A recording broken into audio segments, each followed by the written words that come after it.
hello लोगोफोर बरायबाय बड' जब enough' official YouTube चेनेलाव दा नोंथांमोननो फिल्म किसान स्किमनि गोदान आपडेट लाबोबावबाय दा जायफ्रा रां मोनाखै नोंथांमोना भिडिअखौ जोबजासिम नाय बुजिनो थाखाय आरो जायफ्रा स्किप खालामो नोंथांमोना आन्दायनो हागौ बेखायनो भिडिअखौ जोबजासिम नायदो आरो हानायसेबां शेयार खालामदो जाहाथे बयबो नोंथांमोना माखासे प्रब्लेमखौ मिथिनो हायो दा लोगोफोर नोंथांमोनाथ' मोनबाय 12 इनस्टलमेन्टखौ मोनगासिनो दङ स' बिनिफ्राय जायफ्रा मोनबाय थायोमोन थ' जायफ्रा मोनबाय थायोमोन साडेनलि बन्द जाना दं एकाउन्टआ दा मानि थाखाय जादों आं नोंथांमोननो आपडेटखौ लाबोदों स' माखासे सर्सनिफ्राय मिथिदों आरो लोगोसे नोंथांमोननो आरो प्रुफबो लाबोदों दा बेनिफिशियारि स्टेटासआव नोंथांमोना क्लिक खालामनाय लोगो लोगो गावनि स्टेटासखौ नोंथांमोना नायनो हायो आरो जायफ्रा नोंथांमोना नायाखै दासिमबो थ' नोंथांमोना नायना ला नाम्बारखौ होनानै आइडिखौ होनानै दा बिदिब्ला आं नोंथांमोननो मोननैसो आपडेट लाबोदों जायनि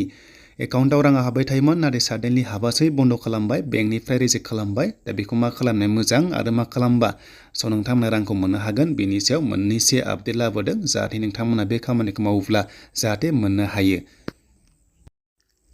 दा लोगोफोर बेबादि मोनसे लिस्ट आउट जादों बिसिडिसि नोंथांमोना कन्टेक्ट खालाम बिसिडिसिआव कन्टेक्ट खालामनो हागोन आरो बेखौ आं मोनदों बिसिडिसिनिफ्राय स' बेयाव माखासे लिस्ट आउट जादों जाय लिस्टआ बिथांमोना सिगाङाव रां मोनबाय थायोमोन नाथाय दायो मोननाय जायासै दा बेयाव मबाइल नाम्बार बेनिफ्राय निल जाना दङ हमना ला बेनिफ्राय डिस्ट्रिक्ट दङ ब्लक नेम दङ बेनिफ्राय गामि थायो बेनिफ्राय रिमार्क्स थायो बेनिफ्राय नाम थायो दा लोगोफोर बेयाव मोनसे रिमार्क्सआव नोंथांमोना नुनो मोनदों नेभार एनेबल फर डिबिटि माने डाइरेक्ट बेंक ट्रेन्सफार आरो स' नोंथांमोना बेयाव माब्लाबाबो डाइरेक्ट सोनो हाया होनना बुंदों बे एकाउन्टआव आरो ना थ' बेखाय मा खालामनांगौनो बुंनाय बादिब्ला बिसिडिसि चेयारमेनफ्रा बुंनाय बादिब्ला पस्ट अफिसाव एकाउन्ट खुलिनांगौ होनना बुंदों आरो बेखौ जाय बुंदोंनो बिथांमोना एग्रिकालचार अफिसनिफ्राय बुंदोंनो स' नोंथांमोना जास्ट कन्टेक्ट खालामनो हागोन बिसिडिसि चेयारमेनफोरजों बिथांमोना माखासे सर्सखौ मिथिदों आरो खिथादों देन बेनिफ्राय नोंथांमोना पस्ट अफिसाव एकाउन्ट खुलिनांगौनो आरो बे पस्ट अफिसाव सोर बायदिया एकाउन्ट खुलिनांगौ होनना बुंदों डेट मिन्स माने सोर एकाउन्ट खुलिनांगौनो जायफ्रा नोंथांमोना रिजेक्टेड जादों बेखौ एग्रिकालचार अफिसनिफ्राय ग्राम सेबकआ बुंनाय बादिब्ला पस्ट अफिसाव एकाउन्ट खुलिनांगौनो आधार कार्ड होनानै अब्ला स' नोंथांमोना मोनफिननायनि चान्सखौ थागोन स' बिनिफ्राय आरो मोनसे दंबावो अपसन आं बेखौ दिन्थिगासिनो दङ दा बेखौ नोंथांमोना मिथिग्रोदो जास्ट नोंथांमोना बिसिडिसि चेयारमेनजों कन्टेक्ट खालामग्रो जाहाथे बिथांमोना सर्सखौ मिथियो जानांगौ एबा मिथियो थ' बिथांमोना खिथादों देन बिनिफ्राय बेबादि लिस्ट आउट जादों जाय लिस्टखौ आं बिसिडिसिनिफ्राय मोननाय जादों स' नोंथांमोना बेयाव प्रुफ हिसाबै मोननाय जादों आरो जायफ्रा लिस्ट आउट दङ बेवहाय गोबां गामि दङमोन स' बिनिफ्राय बेफोरबादिया दायो रिजेक्ट जानाय गोजा एबा नोंथांमोना मोननाय नङा आरो बे खामानिखौ मावाब्ला दा बिदिब्ला माबादिया रिजेक्ट जादों आं बेखौ दानिया अफिसियेल साइटआव थांनानै दिन्थिनोसै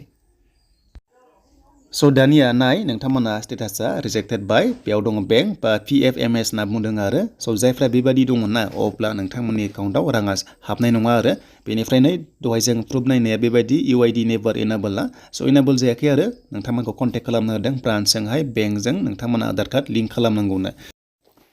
दा नायदों लोगोफोर बेयाव माखासे सिगां रां मोनदोंमोन नाथाय दायो 11 आरो 12खौ मोननाय जायाखै इनस्टलमेन्टखौहाय स' बिनिफ्राय मोनसे खिथाबावगोन जाय बिथाङा सिगाङो रां मोनबाय थायोमोन थ' बेनाबो मोननाय जायासै सेम प्रब्लेम दा बेखायनो स' नोंथांमोना